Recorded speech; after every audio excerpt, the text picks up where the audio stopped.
ಆತ್ಮೀಯ H 16 news ಅರ್ಥಾತ್ ಸಿದ್ದರಾಮಯ್ಯ ಸ್ವಾಗತ. ನಾನು ನಿಮ್ಮ YMI ಅಥವಾ ಮಲ್ಲಪ್ಪ ಜೋತ್ ಅವರ ಆತ್ಮೀಯರೇ. ನಾಳೆ ಫೆಬ್ರವರಿ 12 ಭಾರತ ಬಂದ್. ಯಾಕಂದರೆ ಕಾರ್ಮಿಕರಿಗೆ ಅನ್ಯಾಯ ಆಗ್ತಾ ಇದೆ. ಕಾರ್ಮಿಕ ಕಾನೂನಲ್ಲಿ ಭಾಳಷ್ಟು ಲೋಪದೋಷಗಳಿದ್ದಾವೆ. ಅದನ್ನು ನಾವು ವಿರೋಧಿಸ್ತಾ ಇದ್ದೀವಿ. ಕಾರ್ಮಿಕರ ಬದುಕು ಇವತ್ತು ನರಕ ಆಗ್ತಾ ಇದೆ. ಅವ್ರಿಗೆ ಉದ್ಯೋಗ ಇಲ್ಲ, ಉದ್ಯೋಗ ಇದ್ದರೂ 10-12 ತಾಸು ದುಡಿತ, ಪೇಮೆಂಟ್ ಕಡಿಮೆ, ಯಾವುದೇ ಸವಲತ್ತುಗಳಿಲ್ಲ. ಈ ಕಾರ್ಪೊರೇಟರ್ ಮಧ್ಯದಲ್ಲೇ ಇಂಡಸ್ಟ್ರಿಗಳಿಲ್ಲ, ಕೇವಲ ಕಾರ್ಪೊರೇಟ್ ಪರ ಇದ್ದಂಥದ್ದಾವ ಅನ್ನುವಂಥ ಮಾತುಗಳು ಇವತ್ತು ಬೇರೆ ಬೇರೆ ಕಾರ್ಮಿಕ ಸಂಘಟನೆಗಳು ಹೇಳ್ತಾ ಇದ್ದಾರೆ. ಅದು ಸತ್ಯನೋದು.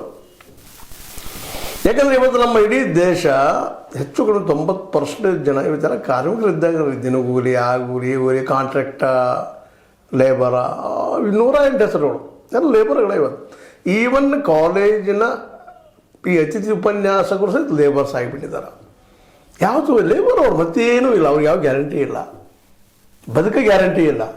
ಏನೋ ಲೆಕ್ಚರ್ ಇದ್ದೀನಿ ರೀ, ಗೌರ್ಮೆಂಟ್ನೇ ಅಪಾಯಿಂಟ್ ಆಗಿದೆಯಾ, ಸಿಂಪಲ್ ಕರಿತಾನೆ ಇಲ್ಲ. ಹಾಗೆ ಎಷ್ಟು ಜನ ರೀ. ಹೀಗಾಗಿ ಇಡೀ ಕರ್ನಾಟಕ ಅಷ್ಟಲ್ಲ, ಇಡೀ ದೇಶ ತುಂಬ ಎಲ್ಲರೂ ಕಾರ್ಮಿಕರಾಗಿದ್ದಾರೆ. 90%, ಕೇವಲ 10% ಅದರಲ್ಲೂ -1-2% ಇರ್ಬೇಕು. ಕಾರ್ಪೊರೇಟ್ 100-200 ಜನ ಇರ್ಬೋದು. ಅವ್ರನ್ನ ಬಿಟ್ಟು ಉಳಿದವ್ರಿಗೆಲ್ಲ ತೊಂದರೆ ಅದ. ಆನಂತರ ಅಧಿಕಾರಶಾಹಿಗಳಿಗೆ ಎಷ್ಟು ಆರಾಮದ ಪೇಮೆಂಟ್ ಬರೋದು, ಮಾಡೋ ತಮ್ಮ ಮಕ್ಕಳಿಗೆ ಕರೆಸೋದು ಯೋಗ್ಯ ಇರ್ತದೆ ಅಧಿಕಾರಶಾಹಿ ಜನಕ್ಕೆ. ಅದರ ನಂತರ ಬರ್ತಿರುವಂಥವ್ರು ಬಂಡವಾಳಶಾಹಿಗಳು, ವ್ಯಾಪಾರಿಗಳು ಇದ್ದಿದ್ರಲ್ಲಿ ಹೌದಪ್ಪ something is better than nothing ಅಂತೆ ಅದ್ದಾರೆ ಅವರು. ಮತ್ತು ಗೌರ್ಮೆಂಟ್ ನೌಕರರಷ್ಟು ಆರಾಮಿದ್ದಾರೆ. ಅದು ಅಪಾಯಿಂಟೆಡ್ ಬೈ ದ ಗೌರ್ಮೆಂಟ್.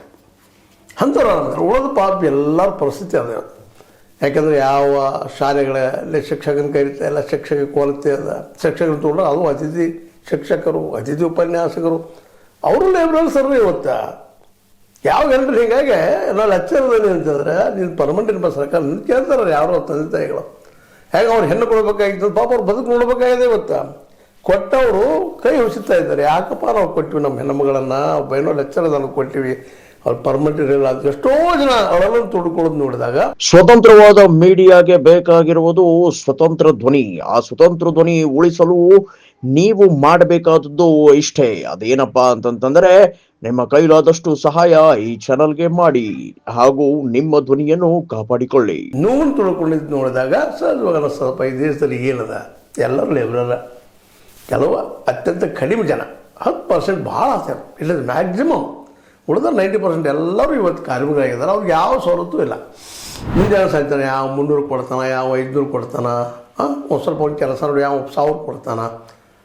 ಇಷ್ಟ ಕೆಲವು ಮಂದಿ ಒಂದು ದಿವ್ಸ ಕರೀದೇ ಇಲ್ಲ ಉದ್ಯೋಗಕ್ಕೆ. ಯಾಕೆ ಇವತ್ತು ನಾನು ಮುಗಿತ ಮನೆ ಕೆಲಸ ಮುಗಿತದೆ, ನಾಳೆ ಕರಿಬೇಕು ನಿಮ್ಮನ್ನ, ನಾಳೆ ಮತ್ತು ಅನ್ಎಂಪ್ಲಾಯ್ಡ್. ಈ ದುರಂತ ಪರಿಸ್ಥಿತಿ ಇವತ್ತು ಕಳೆದ 11 ವರ್ಷಗಳು ಮತ್ತು ಅದಕ್ಕೆ ಪೂರ್ವದಲ್ಲಿ ಕಾಂಗ್ರೆಸ್ ಸರ್ಕಾರ ಸಹ ಇದಕ್ಕೆ ಎಲ್ಲ ಕಾರಣೀಭೂತರು. ಇವರು ಒಬ್ಬರಂತಲ್ಲ, ಎಲ್ಲ ರಾಜಕಾರಣಿಗಳು ಈಗ ಅತಿ ಆಗಿಬಿಟ್ಟದ. ಇದರ ವಿರೋಧವಾಗಿ ನಮಗೆ ಎಲ್ಲ ಸವಲತ್ತು ಕೊಡ್ರಿ ಕಾರ್ಮಿಕರಿಗೆ ಬೇಡುವ ದಿಶೆಯಲ್ಲೇ ವಿವಿಧ ಕಾರ್ಮಿಕ ಸಂಘಟನೆಗಳು ನಾಳೆ ಭಾರತ್ ಬಂದ್ ಅಂತ ಹೇಳ್ತಾರೆ. ಆದರೆ ಭಾರತ್ ಬಂದ್ ಆಗ್ತದನ ಅಂತ. ಯಾಕಂದರೆ ಈಗಾಗಲೇ ಓಪನ್ ಮಾರ್ಕೆಟ್ ಮಾಡಿದ್ರಿಂದಾಗಿ ಇಲ್ಲಿ ಯಾವ ಇವನ್ ನಮ್ಮ ಏನಪ್ಪ ನ್ಯಾಯಾಂಗ ಸಹಿತ ಇಲ್ಲಿ ನೀವು ತೊಂದರೆ ಕೊಡಬಾರ್ದು ಜನಸಾಮಾನ್ಯರಿಗೆ ಅಂತೇಳಿ ರೆಸ್ಟ್ರಿಕ್ಷನ್ ತರೋದ್ರಿಂದಾಗಿ ಮೊದಲಾಗುತ್ತಿರುವಂಥ ನಾವು ಚಿಕ್ಕವರಿದ್ದಾಗ ಆಗುತ್ತಿರುವಂಥ ಸ್ಟ್ರೈಕ್ಗಳು ಇವತ್ತಿಲ್ಲ. ಅಷ್ಟೇ ಕೂಡೋದು ಹೋಗೋದಿದ್ದು. ಇನ್ನು ನೋಡಿದ್ರಿ ನೀವು ಲಾಸ್ಟ್ ಇಯರ್ ಇಡೀ 1 ವರ್ಷ ಕುಳಿತರು ಅವ್ರು ನಮ್ಮ ರೈತರು. ಕೊನೆಗೆ ಏನಾಯ್ತದ ರಿಸಲ್ಟ? ಬ್ಯಾಂಕರ್ಸ್ ಮ್ಯಾನೇಜರ್ ಕೂಡ್ತಾನೆ ಇರ್ತಾರೆ. ಅವ್ರಿಗೆ ಕಡಿಮೆ ಆಗ್ತಾ ಇದ್ರೆ ಹೆಚ್ಚಾಗ್ತಾ ಇಲ್ಲ, ತೋಳ್ತಾ ಇಲ್ಲ. ಬ್ಯಾಂಕರ್ಸ್ ಪಾಪ್ ಸ್ಟ್ರೈಕ್ ಮಾಡ್ತಾ ಇದ್ದಾರೆ. ಎಲ್ಲ ವಿವಿಧ ಡಿಪಾರ್ಟ್ಮೆಂಟ್ಗಳು ಸ್ಟ್ರೈಕ್ ಮಾಡ್ತಿದ್ರೆ ಯಾವುದೂ ಬೆಲೆ ಇಲ್ಲ. ಕೂಡೋದು ಧಿಕ್ಕಾರ ಹೇಳೋದು, ಮನೆಗೆ ಬಂದು ಮಲ್ಕೊಂಡ್ಬಿಡೋದು, ಮತ್ತು ಪೇಮೆಂಟು ಕಟ್ಟಿಲ್ಲ ಈ ಪರಿಸ್ಥಿತಿ ಹೋಗ್ತದೆ. ಇಂಥ ಪ್ರಸಂಗದಲ್ಲೇ ಅವರು ಏನೋ ಬಂದ್ ಮಾಡ್ತಾಯಿದ್ದಾರೆ. ಬಂದ್ ಯಶಸ್ವಿ ಆಗ್ತದನ ಅಂತೇಳಿ. ಯಾಕೆ ಎಲ್ಲ ಕಡೆಯಿಂದ ಈವನ್ ಸರ್ಕಾರ ಸಹಿತ ಯಾವುದೇ ಅಂದರೆ ಏನಪ್ಪ ಈ ಸ್ಟ್ರೈಕ್ ಮಾಡೋಕ್ಕೆ ಬೆಂಬಲ ನೀಡೋದಿಲ್ಲ. ಈವನ್ ಅವ್ರು ಪರ್ಮಿಷನ್ ತಗೋಸೋದು ಕಷ್ಟ ಅದ. ಪೊಲೀಸ್ ಡಿಪಾರ್ಟ್ಮೆಂಟ್ ವತಿಯಿಂದ ಮಾಡಿದ್ರು ಸಹಿತ ಎಲ್ಲೇ 100-500 ಮಂದಿ ಕೂಡ್ತಾರೆ. 100-500 ಮಂದಿ ಮಾತು ಕೇಳೋದ್ರಲ್ಲಿ ಅಥವಾ 1000 ಮಂದಿ ಮಾತು ಕೇಳೋದ್ರೆ ಸರ್ಕಾರ ಐತೆ ಇವತ್ತು? ಯಾವ ಸರ್ಕಾರವೂ ಇಲ್ಲ. ಹೇಳಿದ್ನಿ ನಮಗೆ ನಿರಂತರ 1 ವರ್ಷ ಹೋರಾಟ ಮಾಡಿದ್ರು. ಪಾಪ ಅವ್ರು ಹೊಟ್ಟೆ ಬುತ್ತಿ ಕಟ್ಕೊಂಡು ಗಾಡಿ ತಂದು ನಿಂತು ಅಲ್ಲೇ ಎಲ್ಲ ಮಾಡಿದ್ರು. ಅದೇನು ಹೇಳಿಕ್ಕೆ ಸಾಧ್ಯ ಇಲ್ಲ. ಪಾಪ ಅವರು ದೆಹಲಿ ಸುತ್ತಮುತ್ತ ರೈತರು ಮಾಡಿದ್ದೆ. ಇನ್ನು ಉಳಿದ ಡಿಪಾರ್ಟ್ಮೆಂಟ್ ಎಲ್ಲ ಕಡೆ ಆಗ್ತದೆ ಇಲ್ಲಂತಲ್ಲ ಸ್ಟ್ರೈಕ್ಗಳು, ಬ್ಯಾಂಕಿಂಗ್ ಸೆಕ್ಟರ್ದಲ್ಲೇ ಆಗ್ತದೆ, ಮತ್ತೊಂದಲ್ಲೇ ಆಗ್ತದೆ, ನಮಗೆ ಅನುಕೂಲ ಮಾಡಿಕೊಡ್ರಿ ಅಂತಾರೆ. ಶಿಕ್ಷಕರು ಪಾಪ ತಮ್ಮ ಬೇಡಿಕೆ ಬೇಡ್ತಾರೆ ಹೇಳ್ತಾರೆ. ಅಂಗನವಾಡಿ ಶಿಕ್ಷಕರ ಜೊತೆಗೆ ಕಾರ್ಯಕರ್ತರು, ಉಳಿದವರು, ಮುಂದೆ ಆರೋಗ್ಯದ ಇದರಲ್ಲಿ ಆಯುಷ್ಮಾನ್ ಭಾರತ ಅದರಲ್ಲಿ ಕೆಲಸ ಮಾಡುತ್ತಿರುವಂಥ ನಮ್ಮ ಹೆಣ್ಮಕ್ಕಳು ಎಲ್ಲರೂ ನಮಗೆ ಬೇಕಿಲ್ಲ, ಪೇಮೆಂಟ್ ಹೆಚ್ಚು ಮಾಡಿರಿ, ಪೇಮೆಂಟ್ ಹೆಚ್ಚು ಎಲ್ಲ 2,000 ಕೊಡ್ತಾರೋ, 5,000 4,000 ಕೊಡ್ತಾರೋ. 10,000 ಭಾಳ ದೊಡ್ಡದಾಯ್ತದೆ. ಈ ಪರಿಸ್ಥಿತಿ ಇವತ್ತದ. ಇದ್ರ ವಿರೋಧವಾಗಿ ಸಂಘಟನೆಗಳು ಕೂಡ ಇವತ್ತು ನಾಳೆ ಬಂದ್ ಕರೆ ಮಾಡಿದ್ದಾರೆ. ಈ ಬಂದ್ ಕರೆ ಯಶಸ್ವಿ ಇವತ್ತು ಆಗ್ತದನ ಅನ್ನುವಂಥದ್ದು ಅವ್ರ ಮಾತನ್ನು ಸರ್ಕಾರ ಕೇಳ್ತದನ ಅಂತೇಳಿ ಸ್ವತಃ ಇದಕ್ಕೆ ಕಾರ್ಯಕರ್ತರು, ಸ್ವತಃ ನಮ್ಮ ಕಮ್ಯುನಿಸ್ಟ್ ಪಾರ್ಟಿಗಳು ಅಂತ ಇವತ್ತು ನೇರವಾಗಿ ಹೇಳಬೇಕಾಗ್ಯದ. ಯಾಕಂದರೆ ಇವರು ಸರಿಯಾಗಿ ಪ್ಲ್ಯಾನ್ ಮಾಡಲಿಲ್ಲ. ಯಾಕಂದ್ರೆ ಈಗ ಯಾರೋ ಒಬ್ಬರು ಕಾರ್ಖಾನೆ ಮಾಡಿದ್ರಪ್ಪ ಅಂದ್ರೆ ಅದನ್ನ ರನ್ ಆಗಬೇಕು, ಲಾಭ ಆಗಬೇಕು. ಆ ಲಾಭ ಆದರೆ ಕಾರ್ಖಾನೆ ಮುಂದುವರಿತದೆ. ಸರ್ಕಾರಿ ಒಂದು ಆಶ್ರಯದೊಳಂತ ಕಾರ್ಖಾನೆ ನಡೆಸಿದ ದಿವಾಳಿ, ಎಲ್ಲ ದಿವಾಳಿ. ಅಲ್ಲಿ ಅಧಿಕಾರಿ 5 ಜನ ಹೊಡೆದ್ರು. ಪ್ರೈವೇಟ್ದಾಗಂತೆ ಅವ್ರು ನಮ್ಮ ಲಾಭಕ್ಕೆ ಹಾಕೊಳ್ತಿದ್ರು, ದುಡ್ಡು ಹಾಕ್ತಿದ್ರು, ತೆಗಿತಿದ್ರು, ಲಾಭ ಆಗ್ತು ಇಟ್ಕೊಳ್ತಿದ್ರು. ಇಲ್ಲಾಂದ್ರೆ ಅದು ತೋರಿಸೋದು ಲಾಸ್ ಆಗಿದೆ ಅಂತೇಳಿ ರಿಟರ್ನ್ ಅಪ್ ಮಾಡ್ಕೊಳ್ಳೋದು, ಹೋಗಿಬಿಡೋದು. ಈಗೆಲ್ಲ ಇಡೀ ಒಟ್ಟು ಎಲ್ಲ ಕಡೆ. ಮತ್ತು ಇದರಲ್ಲಿ ಶಿಕ್ಷಣದಲ್ಲಿ ಅದಾಗಿದೆ. ಶಿಕ್ಷಣ ಕ್ಷೇತ್ರದಲ್ಲೇ ಪ್ರೈವೇಟ್ ಸ್ಕೂಲ್ಗಳು ಇರ್ತಾರೆ, ಅಲ್ಲಿ ಹೋಗೋದು, ಅವ್ರು ಪರ್ಮೆಂಟ್ ಮಾಡೋದಿಲ್ಲ. 5,000 ರೂಪಾಯಿ ಕೊಡ್ತಾರೆ, ದುಡಿಸ್ಕೊಳ್ತಾರೆ, ಮಾಡ್ತಾರೆ, ನಡಿ ಅಂತ ಹೇಳ್ತಾರೆ. ಅಂದ್ರೆ ಎಲ್ಲಿ ಹೋದ್ರೂ ಇವಾಗ ಸ್ಟ್ರೈಕ್ ಮಾಡುವಂಥ ಸ್ಥಿತಿಯೊಳಗೆ ಯಾರೂ ಇಲ್ಲ. ಇಲ್ಲಾಂದರೆ ಯಾವ ಸ್ಟ್ರೈಕ್ ಮಾಡಿ ಅವತ್ತು ಸುಭಾಷ್ ಬೀಳೋ ಪ್ರಸಂಗ ಅದ. ಯಾಕಂದ್ರೆ ಮನೆಗಳು ಭಾಳ ಬ್ಯಾಲೆನ್ಸ್ ಆಗಿ ನಡೀತಿದ್ದೆ. ಒಂದು ಮನೆ ನಡಿಬೇಕಾಯ್ತಾರೆ, ಗಂಡ ಹೆಂಡತಿ ಎಲ್ಲ ಮಕ್ಕಳ ಒಂದು ತಿಂಗಳಿಗೆ ಕಡಿಮೆ ಅಂದ್ರೆ 15,000 to 20,000 ರೂಪಾಯಿ ಖರ್ಚು ಬರ್ತಾಯಿದ್ದಾವೆ. ಅದು ಸ್ವಂತ ಮನೆ ಇದ್ದವರು. ಬಾಡಿಗೆ ಮನೆಯಲ್ಲಿದ್ದವ್ರದ ಮಿನಿಮಮ್ 2,000 ಬಾಡಿಗೆಗಳು. ಅದು ಸಣ್ಣ ಮನೆಗೆ ಇರ್ತದೆ, ಗುಡಿಸೋದಂಗೆ ಸ್ವಲ್ಪ ಏನೋ ಸೋರುದ್ರು ಅಷ್ಟೇ ಸಮಾಧಾನ. ಉಳಿದ ಕಾರ್ಮಿಕರಿಗೆ ಪಾಪ ಅದೂ ಇಲ್ಲ, ಎಲ್ಲೋ ಸೋರು ಮನೆಯೂ ಏನೋ ಬದುಕು ಮಾಡ್ತಾ ಇರ್ತಾರೆ. ಇಂಥ ಪರಿಸ್ಥಿತಿಯಲ್ಲಿ ಅವರೆಲ್ಲ ಕೊಡ್ಕೋಬೇಕಾಗ್ಯದ. ಅದು ಕೊಡೋಕೆ ಟೈಮ್ ಇಲ್ಲ. ಯಾಕಂದ್ರೆ ಅವತ್ತು ನೀವು ಉದ್ಯೋಗ ಬಿಟ್ಟಿದ್ರೆ ಅವತ್ತು ಉಪವಾಸ ಮಾಡ್ಕೋಬೇಕು, ಹೊಟ್ಟೆ ಮೇಲೆ ತಣ್ಣೀರು ಪೆಟ್ಟಿ ಹಾಕೋಬೇಕು. ಈ ಪರಿಸ್ಥಿತಿ ಅದ. ಹೀಗಾಗಿ ಕಾರ್ಮಿಕರ ಏನೋ ಬಂದು ಕರೆ ಮಾಡಿದ್ದಾರೆ ಕಾರ್ಮಿಕ ಲೀಡರ್ಗಳು. ಅದರಲ್ಲಿ ಎಷ್ಟು ಮಟ್ಟಿಗೆ ಯಶಸ್ವಿ ಆಗ್ತದೆ. ಅದರಲ್ಲೂ ಇವತ್ತೆಲ್ಲ ಓಪನ್ ಮಾರ್ಕೆಟ್ ಇರೋದ್ರಿಂದ ಎಲ್ಲ ಸರ್ಕಾರಗಳು ಇದಕ್ಕೆ ಅವಕಾಶ ಕೊಡೋದಿಲ್ಲ. ಮತ್ತು ಅವ್ರಿಗೆ ಖಜಾನೆಗಳು ದುಡ್ಡು ಇಲ್ಲ. ಕರ್ನಾಟಕದಾಗ ನಿಮ್ಗೆ ಗೊತ್ತದ, ಗ್ಯಾರಂಟಿಗಳು ಕೊಟ್ಟು ಎಲ್ಲ ಖಾಲಿ ಆಗಿದೆ ಅಂತ ಹೇಳ್ತಾ ಇದ್ದಾರೆ ವಿರೋಧಿಗಳು. ಅದೇ ರೀತಿಯಾಗಿ ಅನೇಕ ಡೆವಲಪ್ಮೆಂಟ್ ಕೆಲಸಗಳು ಆಗ್ತಾ ಇಲ್ಲ ಅಂತ ಹೇಳ್ತಾ ಇದ್ದಾರೆ. ಅಂದಾಗ ಅವ್ರು ಹೇಳಿದ್ದು ಇನ್ನು ಎಲ್ಲರಿಗೂ ನೌಕರಿ ಕೊಡೋಕ್ಕೆ ಸಾಧ್ಯ ಇದೆ. ಇದು ಅಸಾಧ್ಯದ ಮಾತಾಗಿದೆ. ಒಟ್ಟಿನಲ್ಲೇ ಅದೇನೂ ಇರಲಿ, ನಮ್ಮ ಪಾಪ ಕಾರ್ಮಿಕರು, ಕೃಷಿ ಕಾರ್ಮಿಕರಾಗಿರ್ಬೋದು, ಎಲ್ಲರೂ ಒಟ್ಟಿನಲ್ಲಿ ಕಾರ್ಮಿಕರು ಬಂದಕ್ಕೆ ಕರೆ ಕೊಟ್ಟಿದ್ದಾರೆ. ನಮ್ಮ ಧ್ವನಿಗೆ, ನಮ್ಮ ಹಸುವಿಗೆ, ನಮ್ಮ ಸಂಕಟಕ್ಕೆ ನೀವು ಧ್ವನಿ ಕೊಡ್ರಿ, ನಮಗೆ ಸಹಾಯ ಮಾಡಲಿ, ಸಹಕಾರ ಮಾಡಲಿ ಅಂತೇಳಿ ಆ ಸರ್ಕಾರ ಎಷ್ಟು ಮಟ್ಟಿಗೆ ಈ ಬಂಧನ ಪರಿಗಣನೆ ಮಾಡ್ತದೆ ಮತ್ತು ಅದಕ್ಕೆ ಪರಿಹಾರ ಹುಡುಕ್ತದೆ ಅನಿಸಿದ್ದು ಅಷ್ಟೇ ದೊಡ್ಡ ಪ್ರಶ್ನೆ ಅದು. ಬರ್ತಾರೆ ಪಾಪ ತಹಸೀಲ್ದಾರು ಯಾರು ಇರ್ತಾರೆ, ಅಲ್ಲಿ ಒಂದು ತಾಲೂಕು ಇರ್ತದೆ, ಜಿಲ್ಲಾ ಇದ್ರೆ DC ಬರ್ತಾರೆ, ಅಥವಾ DC ರಿಪ್ರೆಸೆಂಟೇಟಿವ್ ಬರ್ತಾರೆ. ಆಯ್ತು ರೀ, ನಿಮ್ಮ ಮನೆ ಹೋದಾನ ಕಾಸು ಬಿಟ್ಟು ಹೋಗಿತಾನೋ ಎಲ್ಲಿ ಹೋಗಿತಾನೋ ಮುಗಿತಾನ, ಬೇರೆ ಸರ್ಕಾರಕ್ಕೂ ತಿಳಿಸ್ತಾರೆ ಅಂತ ಹೋಗ್ರಿ. ಸರ್ಕಾರ ಎಲ್ಲಿದು ಕೊಡೋದು, ಫಂಡ ಇಲ್ಲ ಅವ್ರ ಕಡೆ. ಅವರು ಆಯ್ತು ಮಾಡೋಣ, ನೋಡೋಣ, ಹೇಳೋಣ, ಕೇಳೋಣ, ಮಾಡೋಣ ಅಂತ ಹಂಗೆ ಒತ್ಕೊಂಡು ಹೋಗಿಬಿಡ್ತಾರೆ. ಇದು ಇವತ್ತಿನ ಸಿಸ್ಟಮ್ ಆಗಿಬಿಟ್ಟದ. ಹೀಗಾಗಿ ನಮ್ಮ ಕಾರ್ಮಿಕರು ಈ ಬಂದಿಗೆ ಕರೆ ಕೊಡೋಕ್ಕಿಂತ ಇನ್ನೊಂದು ಮತ್ತೆಲ್ಲ ಮಾಡೋಕ್ಕೆ ಸಾಧ್ಯ ಅದನ, ಇದಕ್ಕೆ ಪರಿಹಾರ ಬೇಕಾಗಿ ಸಾಧ್ಯ ಅದನ ಅನ್ನೋದು ಸಹ ವಿಚಾರ ಮಾಡ್ಬೇಕಾಯ್ತವ. ಭಾಳ ಮಹತ್ವದ್ದು. ಯಾಕೆ ಯಾವ ಸರ್ಕಾರದಿಂದಲೂ ನೀವೆಲ್ಲ ಈ ಬೇಡಿಕೆಗಳಿಗೆ 90% ಜನ ಇದ್ದೀರ ನೀವು, ನಿಮ್ಮ ಬೇಡಿಕೆಗಳಿಗೆ ಯಾವುದೇ ಸರ್ಕಾರ ಬರಲಿ, ನಾಳೆ ರಾಹುಲ್ ಗಾಂಧಿ ಅವ್ರದ್ದು ಬರಲಿ, ಮತ್ತೊಬ್ರದ್ದು ಬರಲಿ, ಯಾರಿಂದಲೂ ಪರಿಹಾರ ಕೊಡ್ಲಿಕ್ಕೆ ಸಾಧ್ಯ ಇಲ್ಲ. ಯಾಕಂತಂದ್ರೆ ಜನಸಂಖ್ಯೆ ಆ ರೀತಿ ಬೆಳೆದು ನಿಂತದ್ರಿ. ಎಲ್ಲರಿಗೂ ಉದ್ಯೋಗ ಕೊಡೋಕೆ ಸಾಧ್ಯ ಇದೆ.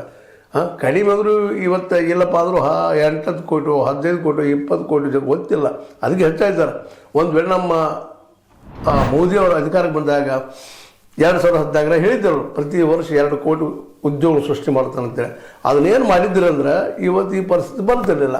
ಇವತ್ತು 2 ಕೋಟಿ ಹೇಳೋದು ಎಷ್ಟಾಯ್ತು ರೀ? ಈಗ 11 ವರ್ಷ 22 ಕೋಟಿ. ಅದಕ್ಕೆ ಎಷ್ಟು ಜನಸಂಖ್ಯೆ ಅನ್ಎಂಪ್ಲಾಯ್ಡ್ ಇನ್ನೂ ಭಾಳ. 90% ಎಷ್ಟು ಜನ ನೀವು ಲೆಕ್ಕ ಕೊಡ್ರಿ. ಇನ್ನು ಉದ್ಯೋಗ ಬರೋರು ಇವರು. ಇಷ್ಟು ಜನಕ್ಕೆಲ್ಲ ಉದ್ಯೋಗ ಒಮ್ಮೆಲೆ ಕೊಡೋಕ್ಕೆ ಸಾಧ್ಯ ಅದರ? ಯಾವ ಸರ್ಕಾರಕ್ಕೂ ಅಸಾಧ್ಯನೇ. ಅದಕ್ಕೆ ಹೋರಾಟ ಮಾಡೋದು ಮತ್ತು ಕೊಡೋದು, ಅದಕ್ಕೆ ಇರೋದು ಒಂದೇ ಪರಿಹಾರ.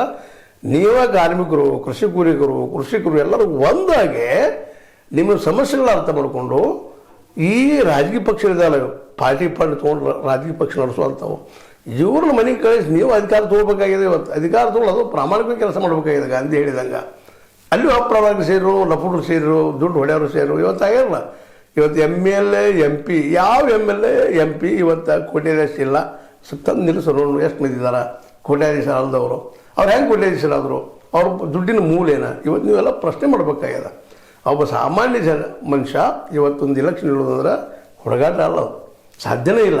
ಮತ್ತು ಅಧಿಕಾರಿ ಇರೋದೆಲ್ಲ ಇಲೆಕ್ಷನ್ದಾಗ ಇಲೆಕ್ಷನ್ ಹೋಗೋರು ದುಡ್ಡಿದ್ದವ್ರು ಹೋಗ್ತಾರೆ ದುಡ್ಡಿದ್ದವ್ರು ಹೋಗಿ ಮತ್ತು ದುಡ್ಡು ಮಾಡ್ಕೋತಾರೆ ಈ ಪರಿಸ್ಥಿತಿ ಹೀಗೆ ಮುಂದುವರಿಯೋದು ಮತ್ತು ನಾವು ಸ್ಟ್ರೈಕ್ ಮಾಡೋದು ಮಾಡೋದು ಜಿಂದಾಬಾದ್ ಮೂರದಾಬಾದ್ ಅದು ಮಾಡೋಕ್ಕೆ ಹೋಗಿಲ್ಲ ಜನಕ್ಕೆ ತೊಂದರೆ ಆದರೂ ಒಳಗೆ ಹೋಗೋದು ಬಿಡ್ತಾರೆ ಬಿಡಿಸ್ಕೊಂಡು ಬರೋಕ್ಕೆ ಯಾರೂ ಬರೋದಿಲ್ಲ ಈ ಪರಿಸ್ಥಿತಿ ಈ ದೇಶದ ಇಂಥ ಪ್ರಸಂಗದಲ್ಲೇ ಭಾರತ ಬಂದ್ ಅಂತೇಳಿ ನಮ್ಮ ಕಮ್ಯುನಿಸ್ಟ್ ಮಿತ್ರರು ಕರೆದಿದ್ದಾರೆ ಒಳ್ಳೆಯ ಕರೆ ಆದ್ರೆ ಅದಕ್ಕೆ ಸರ್ಕಾರ ಎಷ್ಟು ಮಟ್ಟಿಗೆ ಸ್ಪಂದಿಸ್ತದೆ ಅನ್ನಿಸಿದ್ದು ಅಷ್ಟು ಮುಖ್ಯದ ಇವೆಲ್ಲ ಸಮಸ್ಯೆಗಳಿದೆ ಇದ್ರೊಳಗೆ ಅದಕ್ಕೆ ಇವರು ನಾವು ಸ್ವತಃ ಪರಿಹಾರ ಹುಡ್ಕೊಳ್ಳೋದು ಅದು ಮತದಾನ ಮೂಲಕ ಬದಲಾವಣೆ ಮಾಡುವಂಥದ್ದು ಅದು ನಮಗೆ ಎಲ್ಲಿ ಪ್ರಜ್ಞೆ ಬರ್ತದೆ ದುಡ್ಡು ತೊಗೊಳ್ಳಾರ್ದ ಪ್ರಾಮಾಣಿಕವಾಗಿ ಯೋಗ್ಯ ವ್ಯಕ್ತಿ ಆರಿಸ್ತಿರುವಂಥದ್ದು ಎಂದು ಬರ್ತದೋ ಗೊತ್ತಿಲ್ಲ ಆಗ ಬಂದಾಗ ಮಾತ್ರ ಅಂಥ ಸರ್ಕಾರ ಬಂದಾಗ ಮಾತ್ರ ಈ ಜನಪರವಾದಂಥ ಕಾನೂನುಗಳನ್ನ ಕಾರ್ಮಿಕರ ಅನುಕೂಲವಾದಂಥ ಕಾನೂನುಗಳನ್ನು ಅದೇ ಕಾಲಕ್ಕೆ ಇಂಡಸ್ಟ್ರಿಗಳು ಬದುಕಬೇಕು ರೀ ಯಾಕಂದರೆ ಇಂಡಸ್ಟ್ರಿ ಬದುಕಿದಾಗ ಮಾತ್ರ ನೀವು ಇವರು ಕಾರ್ಮಿಕರು ಪ್ರಾಮಾಣಿಕವಾಗಿ ದುಡಿಬೇಕು ದುಡ್ಡು ಅದನ್ನು ಉಳಿಸ್ಬೇಕು ಬೆಳೆಸ್ಬೇಕು ಅಂದಾಗ ಮಾತ್ರ ಈ ದೇಶಕ್ಕೆ ಪರಿಹಾರ ಇಲ್ಲಾಂದ್ರೆ ನಾವು ಹೀಗೆ ಹೋಗೋದು ಶಿಕ್ಷಣಕ್ಕೆ ನಾವು 2 ರೂಪಾಯಿ ಖರ್ಚು ಮಾಡ್ತೀವಿ 100 ರೂಪಾಯಿದಾಗ ಹೆಂಗೆ ಶಿಕ್ಷಣ ಉದ್ಧಾರ ಆಗೈತೆ ಎಲ್ಲರೂ ಎಲ್ಲಿ ಶಿಕ್ಷಣ ಸಿಗುತ್ತೆ ಎಲ್ಲರೂ